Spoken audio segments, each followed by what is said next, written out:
കേരളത്തിൽ നിയമസഭാ തെരഞ്ഞെടുപ്പ് ഒരു വർഷം കഴിഞ്ഞ് നടക്കാനിരിക്കെ ഇപ്പോഴേ ചില ഒരുക്കങ്ങൾ തുടങ്ങി മുന്നണികളിൽ. ഈ അസംബ്ലി ഇലക്ഷന് മുമ്പ് തന്നെ പഞ്ചായത്ത് തെരഞ്ഞെടുപ്പ്, തദ്ദേശ സ്വയംഭരണ തെരഞ്ഞെടുപ്പ് വരും.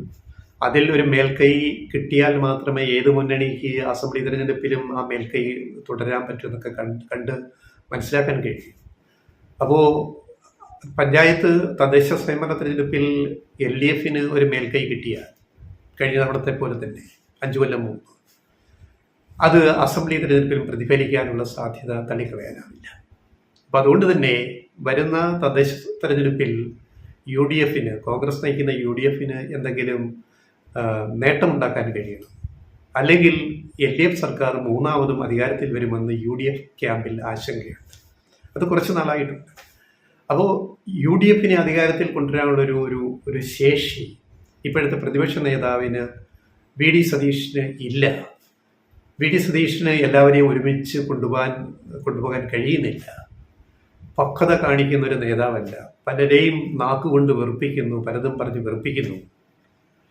അങ്ങനെ പല വിമർശനങ്ങൾ പല കോണിൽ നിന്ന് വരുന്നുണ്ട്.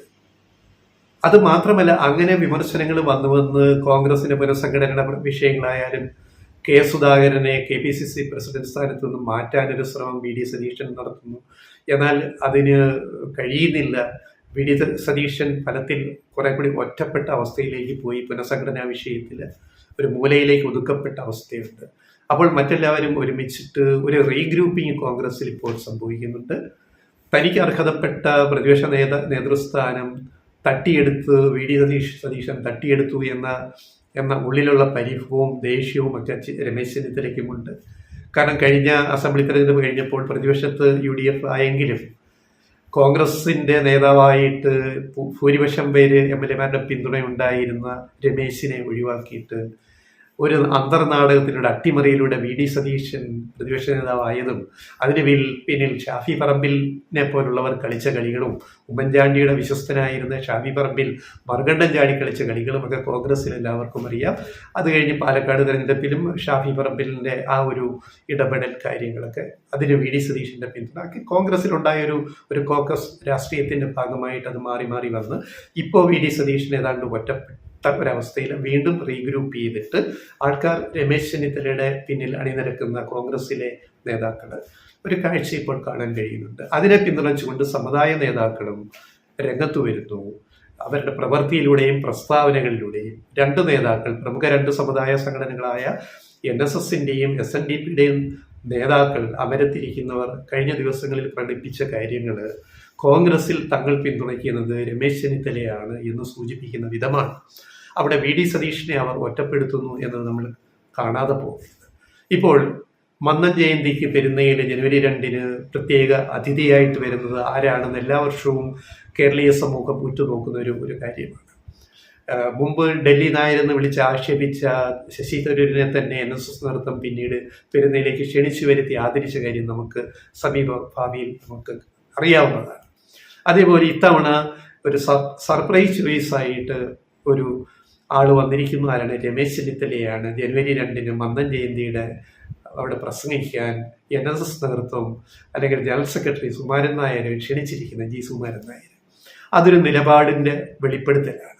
അതായത് ഞങ്ങൾ VD സതീഷിനെ അല്ല പിന്തുണയ്ക്കുന്നത്, കോൺഗ്രസിൽ ഞങ്ങൾ അടുത്ത നേതാവെന്ന നിലയ്ക്ക് ഞങ്ങൾ പിന്തുണയ്ക്കുന്നത് രമേശ് ചെന്നിത്തലയാണ് എന്ന് NSS അർത്ഥശങ്കയ്ക്കിടയില്ലാത്ത വിധം വ്യക്തമാക്കി കഴിഞ്ഞു. അതേപോലെ വെള്ളാപ്പള്ളി നടേശൻ കഴിഞ്ഞ ദിവസം പറഞ്ഞ കാര്യങ്ങൾ അദ്ദേഹം പറഞ്ഞു, VD സതീഷിന് പക്വത പോരാ, പ്രതിപക്ഷ നേതാവ് നിലയിൽ എല്ലാവരെയും ഒരുമിച്ച് കൊണ്ടുപോകാൻ VD സതീഷിന് കഴിയുന്നില്ല. രമേശ് ചെന്നിത്തല കുറച്ചുകൂടെ സ്വീകാര്യനാണ്, പക്വമതിയായ നേതാവ് രമേശ് ചെന്നിത്തലയാണ്, എല്ലാ സമുദായങ്ങളുമായിട്ട് ബന്ധം പുലർത്തുന്നുണ്ട് രമേശ് നല്ലതായിട്ട് എന്ന്. അപ്പം UDFന് അധികാരത്തിൽ വരാൻ സാധ്യതയില്ലെങ്കിലും LDF മൂന്നാമത് അധികാരത്തിൽ വരുമെങ്കിലും കോൺഗ്രസിന് ഒരു മികച്ച പ്രകടനം കാഴ്ചവെക്കാൻ രമേശ് ചെന്നിത്തല നയിക്കണം. VD സതീശൻ നയിച്ചാൽ അത് കിട്ടില്ല എന്നുകൂടി വെള്ളാപ്പള്ളി നടേശൻ പറഞ്ഞു വെക്കുകയാണ് SNDP യോഗം ജനറൽ സെക്രട്ടറി. അപ്പോൾ NSSന്റെ നിലപാട്, SNDPയുടെ നിലപാട്, പിന്നെ ക്രിസ്ത്യൻ വിഭാഗങ്ങളുടെ നിലപാട്. കോൺഗ്രസ്സിൽ ഉമ്മൻചാണ്ടിയുടെ വിയോഗത്തോടെ നേതൃനിരയിൽ ഉന്നതിയിൽ ക്രിസ്ത്യൻ നേതാക്കളില്ല, മറ്റു സമുദായങ്ങളിലെ നേതാക്കളാണ് ഇപ്പോഴുള്ളത്. എന്ന ഒരു പരാതി കോൺഗ്രസിലെ ക്രിസ്ത്യൻ വിഭാഗങ്ങളിലുണ്ട് എന്ന് പലപ്പോഴും പല വാർത്തകൾ വരുന്നുണ്ട്. അപ്പം അത് മറ്റൊരു വിഷയമാണ്. അപ്പം ഇതെല്ലാം വെച്ച് നോക്കുമ്പോൾ വി.ഡി. സതീശൻ പ്രതിരോധത്തിലേക്ക് പോയി കഴിഞ്ഞു. രമേശ് ചെന്നിത്തല കുറെ കൂടെ സ്വീകാര്യനായിട്ട് കോൺഗ്രസിന്റെ അടുത്ത തെരഞ്ഞെടുപ്പിൽ കോൺഗ്രസിനെ അസംബ്ലി തെരഞ്ഞെടുപ്പിൽ നയിക്കാൻ പ്രാപ്തനായിട്ട്, അല്ലെങ്കിൽ തദ്ദേശ തെരഞ്ഞെടുപ്പിൽ അതിന് മുന്നോടിയായിട്ട് നയിക്കാൻ പ്രാപ്തനായിട്ട് രമേശ് ചെന്നിത്തല വീണ്ടും ശക്തി പ്രാപിച്ചു വരുന്നു. കോൺഗ്രസിലെ സമവാക്യങ്ങൾ അങ്ങനെ വീണ്ടും മാറുന്നു. വി.ഡി. സതീശനും കെ സുധാകരൻ KPCC പ്രസിഡന്റ് തമ്മിൽ വളരെ അകലത്തിലായി കഴിഞ്ഞു. പ്രസിഡന്റ് സ്ഥാനത്തു നിന്ന് കെ സുധാകരനെ മാറ്റാനുള്ള വി.ഡി. സതീശന്റെ നീക്കം വിജയിച്ചില്ല. അങ്ങനെ മൊത്തത്തിൽ മുനമ്പം വിഷയത്തിൽ ഉൾപ്പെടെ ലീഗിന് വി.ഡി. സതീശനോട് അതൃപ്തിയുണ്ട്. ലീഗിനും മുസ്ലിം ലീഗിനും UDFിലെ രണ്ടാമത്തെ പ്രധാനപ്പെട്ട കക്ഷിയായ മുസ്ലിം ലീഗിനും വി.ഡി. സതീശനേക്കാൾ ഇപ്പോൾ താല്പര്യം രമേശ് ചെന്നിത്തലയോടാണ് എന്നതും ഇതെല്ലാം കൂടി നമ്മൾ കൂട്ടുവായിക്കുമ്പോൾ UDFില് കോൺഗ്രസ്സില് ഇങ്ങനെ ചില മാറ്റങ്ങൾ വരാനുള്ള സൂചനകളാണ് വന്നുകൊണ്ടിരിക്കുന്നത്.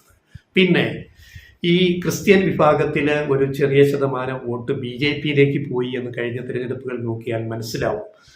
പാർലമെന്റ് ലോക്സഭ ഇലക്ഷൻ ഉൾപ്പെടെ അതേ പാറ്റേൺ വരാൻ പോകുന്ന തിരഞ്ഞെടുപ്പിൽ കുറേയൊക്കെ പ്രതിഫലിക്കും. ക്രിസ്ത്യൻ വോട്ടുകളിൽ ഒരു ശതമാനം BJPയിലേക്ക് പോകുന്നു എന്നുള്ള യാഥാർത്ഥ്യം നമ്മൾ കാണാതിരുന്നുകൂടാ.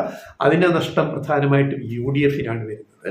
അതേപോലെ ഈഴവ സമുദായത്തിൽ നിന്ന് BDJSന്റെ രൂപീകരണത്തോടെ BDJS ഇപ്പോൾ NDAയിലെ BJP സഖ്യകക്ഷി ആയപ്പോൾ BJPയുടെ വോട്ട് ശതമാനം വർദ്ധിപ്പിക്കുന്നതിൽ ഒരു ചെറിയ പങ്ക് BDJS വഹിക്കുന്നുണ്ട്. പക്ഷേ അതൊക്കെ തുറന്നംഗീകരിക്കാൻ നമ്മുടെ മുഖ്യധാര മാധ്യമങ്ങൾ മടി കാണിക്കുന്നതുകൊണ്ട് അത് വലിയ ചർച്ചയാവുന്നില്ല എന്ന് മാത്രമേ ഉള്ളൂ. പക്ഷെ ഒരു യാഥാർത്ഥ്യമാണ്, BJPയുടെ വോട്ട് ഷെയറിൽ ഒരു വർധന ഉണ്ടാക്കുന്നതിൽ BDJSുമായിട്ടുള്ള സഖ്യം, അതുപോലെ ചില പോക്കറ്റുകളിൽ ഈഴവ സമുദായത്തിൽപ്പെട്ടവർ ചിലർ BJPയിലേക്ക് കുടുംബസമേതം പോകുന്ന കാഴ്ചകളൊക്കെ കേരളത്തിലെ പല കോണുകളിലും സംഭവിക്കുന്നുണ്ട്. പ്രത്യേകിച്ചും മധ്യ തിരുവിതാംകൂറിലാണ് ഈഴവ സമുദായത്തിലും ക്രിസ്ത്യൻ സമുദായങ്ങളിലും ഈ ഒരു മാറ്റം പ്രകടമാകുന്നത് BJPക്ക് അനുകൂലമായിട്ട്. ഫലത്തിൽ ഇതിൻ്റെയൊക്കെ ഒരു അനാലിസിസ് നമ്മൾ നോക്കിയാൽ, വിലയിരുത്തി നോക്കിയാൽ, ഇത് വരുന്ന നിയമസഭാ തെരഞ്ഞെടുപ്പിലും LDFന് മേൽക്കൈ കൊടുക്കുകയും UDFനെ വീണ്ടും പ്രതിരോധത്തിലാക്കുകയും ചെയ്യും. BJP ഇപ്പോൾ നേടുന്ന വോട്ട് ശതമാനം നിലനിർത്തിയാൽ തന്നെ, അല്ലെങ്കിൽ അതിനേക്കാൾ ഒരു 1-2% വോട്ട് കൂടുതൽ നേടിയാൽ തന്നെ, ഇക്കുറി നേടിയ ലോക്സഭയിൽ നേടിയ വോട്ടിനേക്കാൾ കൂടുതൽ നേടിയാൽ തന്നെ അതിൻ്റെ തിരിച്ചടി കിട്ടാൻ പോകുന്നത് LDFനല്ല, അത് UDFനാണ്. UDF വീണ്ടും പ്രതിപക്ഷത്തിരിക്കും. LDF വീണ്ടും അധികാരത്തിൽ മൂന്നാമതും വരും എന്ന ഒരു രാഷ്ട്രീയ സമവാക്യമാണ് കേരളത്തിൽ രൂപപ്പെട്ടു വരുന്നത് എന്ന് വളരെ വിശദമായിട്ട് വിലയിരുത്തിയാൽ നമുക്ക് മനസ്സിലാവും. അതിന് തടയിടാൻ രമേശ് ചെന്നിത്തലയുടെ നേതൃത്വത്തിന് സാധിക്കുമോ എന്നതാണ് പ്രധാനപ്പെട്ട ചോദ്യം.